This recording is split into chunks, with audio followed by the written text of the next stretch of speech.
But our top story first. Illegal buildings and constructions have been plaguing Mumbai for the longest time.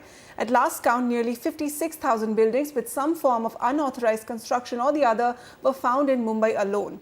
As a result, thousands of Mumbaikars are now living in potentially unsafe buildings. The government has recently set up a new panel to tackle this menace. Will it do any good, or is this problem here to stay? Nikhil Sivadas with this report. Back in the 90s, a deputy commissioner of the BMC shook the foundations of Mumbai. KHAIRNAR, aka the Demolition Man, went on a public crusade to demolish illegal structures, a feat he performed in the face of tremendous political pressure and threats from the underworld. But cut to the present, and he believes that Mumbai has lost the battle to keep illegal construction in check. It has deteriorated further because there is high corruption in this connected with the illegal buildings. Normally the entire municipal machinery is looks at it to earn the extra money, and not only municipal machinery but even the local representatives or even MLAs and the local leaders are also involved with this industry. The state of affairs on the ground seem to prove those words true. The BMC says that there are nearly 56,000 buildings with irregularities in Mumbai. 16,000 of these were detected in just the last 2 years alone.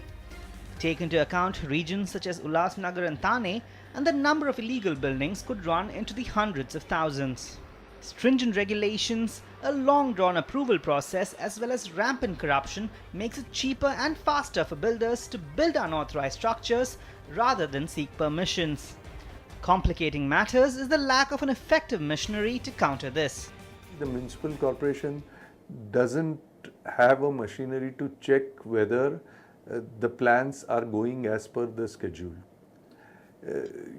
They first approve the plans and no one goes on site to check. The builders get away with cold-blooded murder, do everything. The government doesn't stop them at that stage. The drama over the Campa compound brought this into sharp focus, and the government is determined not to be caught off guard again. A special panel involving the heads of the various municipal corporations have been set up to tackle this problem.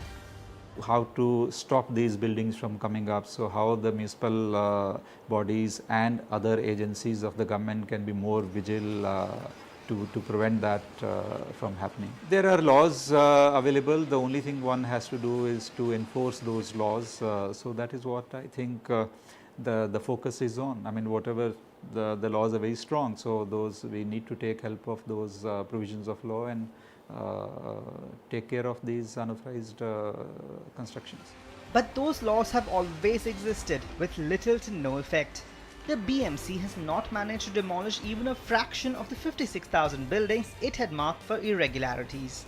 They defend themselves by claiming the need to study each building on a case-by-case basis, a task that can take years altogether. Many commissioners will come and go. They won't be able to demolish so many buildings.